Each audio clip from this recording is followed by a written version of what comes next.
ॐ भूर्भुवः स्वः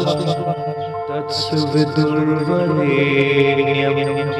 भर्गो देवस्य धीमहि धियो यो नः प्रचोदयात्।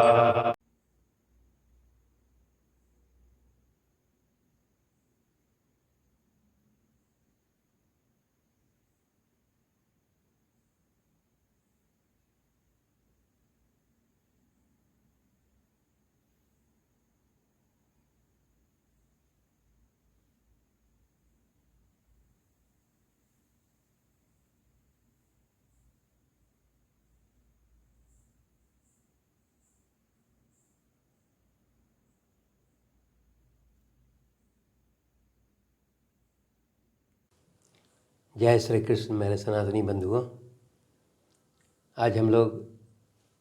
वेद व्यास द्वारा रचित महाभारत के प्रथम अध्याय का ही अध्ययन जारी रखेंगे। उग्र सर्वा जी बताते हैं कि वेद व्यास अपनी माता सत्यवती तथा भीष्म पितामह के आदेश के आलोक में सत्यवती के पुत्र विचित्रवीर की पत्नी अम्बे अम्बालिका और दासी के द्वारा जो है वेद व्यास जी 3 तेजस्वी पुत्रों को जन्म देते हैं, उत्पन्न करते हैं, जिनका नाम धृतराष्ट्र, पांडु और विदुर है। इन तीनों पुत्रों को उत्पन्न करने के पश्चात वेद व्यास जो है वो अपने आश्रम में चले जाते हैं और वहीं निवास करते हैं। महाभारत का जब युद्ध समाप्त होता है और उसके पश्चात वेद व्यास जी के तीनों पुत्र धृतराष्ट्र, पांडु और विदुर वृद्ध हो जाते हैं और उनकी मृत्यु हो जाती है, तब इसके पश्चात जो है वे अपने पुत्रों एवं प्रपौत्रों के जो सच्ची घटनाएं हैं, जो इतिहास है, उसके आधार पर इस महान ग्रंथ महाभारत का निर्माण करते हैं। उग्र सर्वा जी बताते हैं कि इस महाभारत में जो है वो ज्ञान का भंडार है, जो सभी की आँखें खोल देता है। वो बताते हैं कि इस ग्रंथ में जो है वो धर्म, अर्थ, काम और मोक्ष रूपी पुरुषार्थ का विस्तृत विवरण दिया गया है।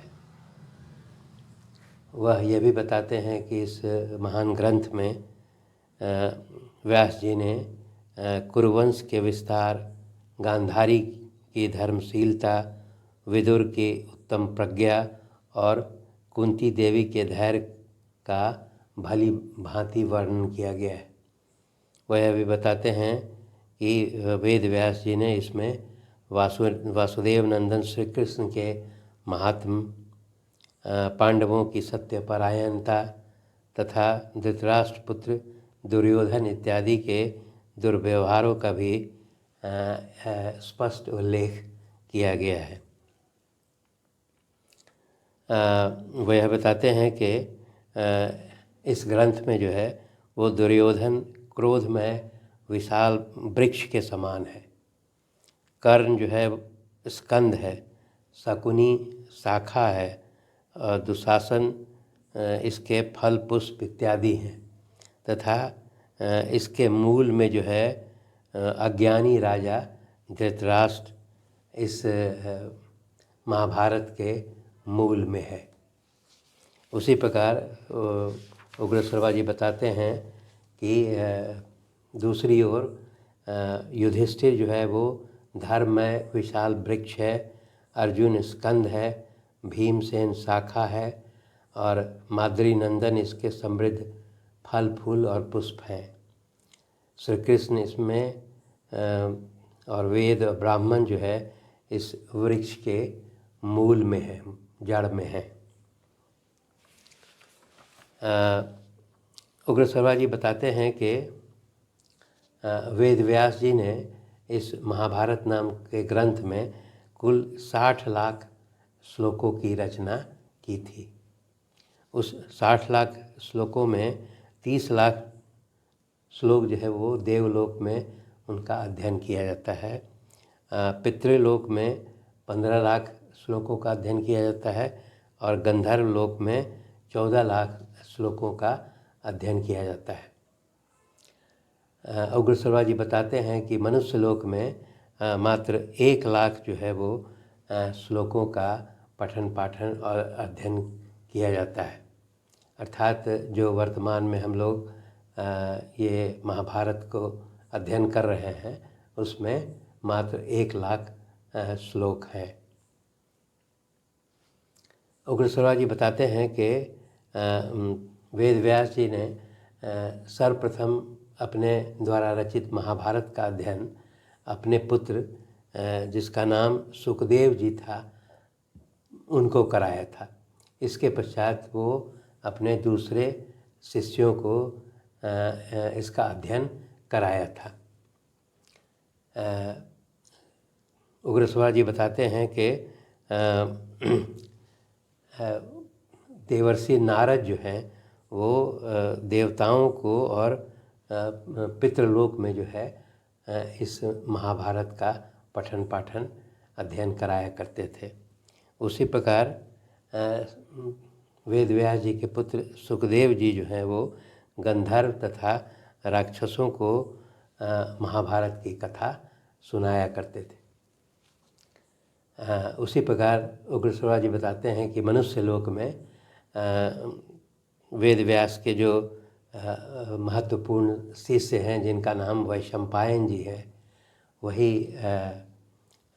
इस मनुष्य लोक में जो है महाभारत की कथा उनके द्वारा ही सुनाया गया था।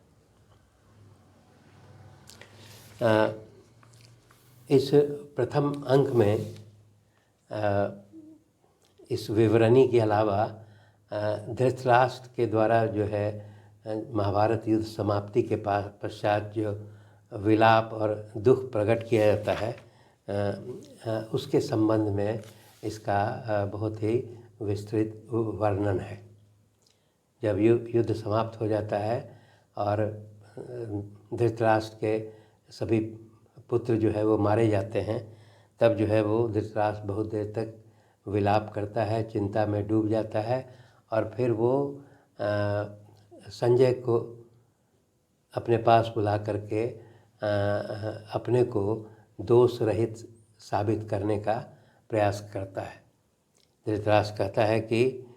इस युद्ध में मेरी सहमति नहीं थी और इसमें मेरा पूरा जो है कुल और का नाश हो गया है, इसलिए मैं बहुत दुखी हूँ।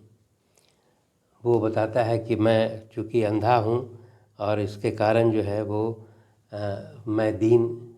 अपनी दीनता प्रकट करता है। वो सिर्फ ये स्वीकार करता है कि पुत्रों के प्रति अधिक स्नेह के कारण जो है मैं जो है वो मोहवश जो है और इस प्रकार जो है वो मोहवश जो है मैं दुखी हो जाता हूँ और अन्याय सहता रहता हूँ। इसके पश्चात वो बहुत विस्तृत विवरण देता है कि धृतराष्ट्र बताते हैं कि जब मैंने सुना कि अर्जुन ने द्वारका में श्री कृष्ण की बहन सुभद्रा का हरण करके ले गए हैं, तो तभी मुझे ज्ञान हो गया था कि अब मेरा विजय नहीं हो सकता है। उसके पश्चात खांडव वन को जलाया जाना, इसके पश्चात जब मैंने सुना कि लाक्षा भवन में पांडव जो है अपनी माता के साथ बचकर निकल गए हैं, तो मुझे अपने विजय की कोई आशा नहीं रहती है। और उसके पश्चात जब मैंने सुना कि अर्जुन ने लक्ष्य भेद करके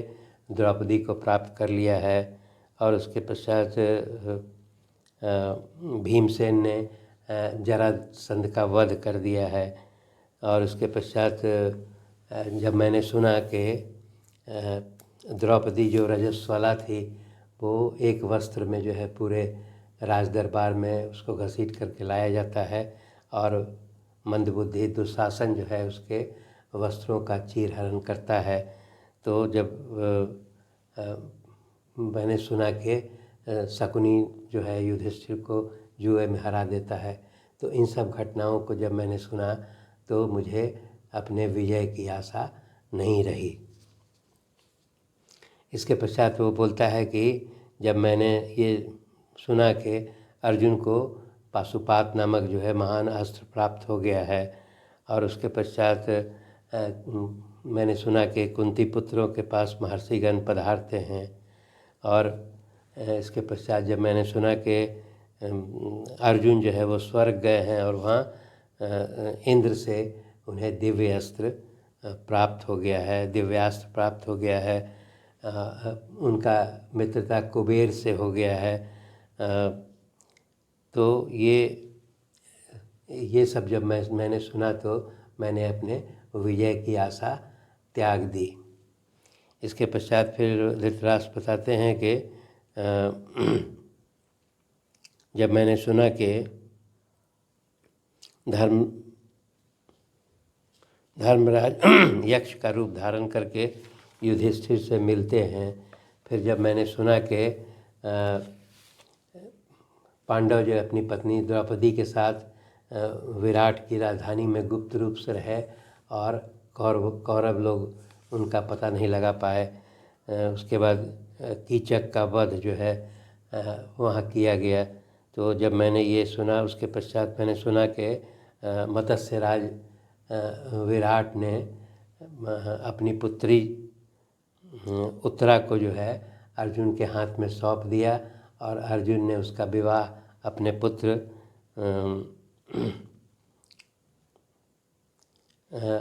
अभिमन्यु के लिए उसको स्वीकार किया। तो ये सब जब मैंने सुना तो मैंने अपने विजय की आशा छोड़ दी। इसके पश्चात युधिष्ठिर कहते हैं कि युधिष्ठिर तो जुए में पराजित हो गया है, निर्धन है, फिर भी जो है उसके पास 7 अक्षौहिणी सेना जो है एकत्रित हो गई। तो और भगवान कृष्ण जो है वो पांडवों के कार्य सिद्धि के लिए तत्पर हैं, और जब मैंने जाना कि कृष्ण और अर्जुन साक्षात नर और नारायण है, और कृष्ण जो है वो हमेशा कौरवों और पांडवों में शांति का प्रयास करते रहे हैं, परंतु दुर्योधन जो है इनकी सलाह नहीं मानता है और कृष्ण को कैद करने का आदेश देता है। तो वो बताता है कि जब मैंने ये सब सुना तो मैंने अपने विजय की आशा छोड़ दी। इसके पश्चात फिर वो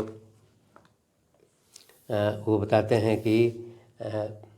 धृतराष्ट्र बोलते हैं कि जब मैंने सुना कि कृष्ण जो है वो पांडवों के सहयोगी हैं तथा हमारे पक्ष से जो भीष्म हैं और द्रोणाचार्य हैं वो भी पांडवों को आशीर्वाद देते हैं। उसके पश्चात जब मैंने सुना कि कर्ण ने भीष्म पितामह को ये कहा है कि जब तक आप युद्ध करेंगे मैं इस युद्ध में भाग नहीं लूँगा, तो और जब मैंने सुना कि कृष्ण अर्जुन और उनका गांडीव जो है सब एकत्रित हो गए हैं, तो मैंने अपने विजय की आशा छोड़ दी थी। इसके पश्चात जब मैंने सुना कि भीष्म जो है भीष्म पितामह युद्ध में प्रत्येक दिन जो है वो 10,000 सैनिकों का रथियों का वध करते हैं, परंतु उसमें से किसी पांडव का वध उनके द्वारा नहीं किया जाता है। और उसके पश्चात जब मैंने सुना कि भीष्म ने युद्ध में पांडवों को अपने मृत्यु का उपाय भी बताया है, और जब मैंने सुना कि शिखंडी के वोट लेकर के और भीष्म पितामह को जो है युद्ध में पराजित कर दिया गया है, तो मैंने अपने विजय की आशा छोड़ दी। इसी प्रकार फिर वो कहते हैं युधिष्ठिर के जब अर्जुन के वाहन से भीष्म पितामह का शरीर जो है वो लथपथ पड़ा हुआ था, तो उन्होंने इशारा किया और अर्जुन ने अपने वाहन से जो है उनकी प्यास बुझाई। तो आचार्य द्रोण को जब मैंने सुना कि वह भी जो है पांडवों का में से किसी का वध नहीं कर रहे हैं, तब मुझे अपने विजय की आशा त्यागनी पड़ी। उसके पश्चात फिर वो ये बोलते हैं कि जब मैंने सुना कि अभिमन्यु को अकेला जो है वो कौरवों ने उसका वध कर दिया है और मार करके हर्षित हो रहे हैं, तो मैंने अपने विजय की आशा छोड़ दी। इसके पश्चात फिर वो बताते हैं कि जब कर्ण भीमसेन को अपने कब्जे में ले लेता है परंतु उसका वध नहीं करता है,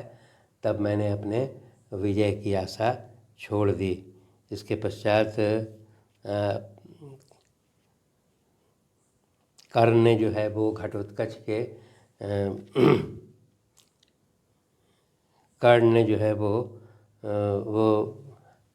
जो महत्वपूर्ण उसका शस्त्र था वो घटोत्कच पर चला दिया था, जिससे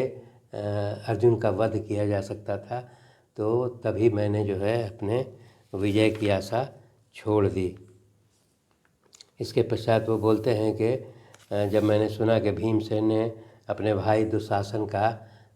रक्तपान किया है और उसके पश्चात अर्जुन ने कर्ण का वध कर दिया है, इसके पश्चात जब मैंने सुना कि दुर्योधन का भी रथ जो है वो छिन्न भिन्न हो गया है और भीमसेन के द्वारा गदा युद्ध में मेरे पुत्र दुर्योधन के जांघ पर वार करके उसका भी वध कर दिया है, तब मैंने अपने विजय की आशा छोड़ दी। इस प्रकार इसमें जो है वो धृतराष्ट्र अपने पूरा अपनी व्यथा सुनाता है और उग्रश्रवा जी वही बताते हैं कि इस सारी जो व्यथा है उसके आधार पर भी जो है वेद व्यास ऋषि ने जो है वो इस महाभारत नामक काव्य की रचना की। इसके पश्चात जब विलाप करते हुए धृतराष्ट्र को फिर संजय उनको सांत्वना देते हैं और वो कहते हैं कि आपके पुत्र दुरात्मा और दुराचारी थे, इसलिए उनकी मृत्यु पर आपको शोक नहीं करना चाहिए। आपने पांडवों के प्रति निर्दयता और अपने पुत्रों के प्रति पक्षपात का व्यवहार किया है, इसीलिए आपको अब जो है अपने पुत्र मोह में व्याकुल नहीं होना चाहिए। वो बताते हैं कि अपने कर्मों का फल जो है अवश्य भोगना पड़ता है और इस प्रकार संजय जो है वो धृतराष्ट्र को समझाते हैं। और ये जो विवरण है प्रथम अध्याय में दिया गया है, उन सबों को भी आधार बनाते हुए वेद व्यास ने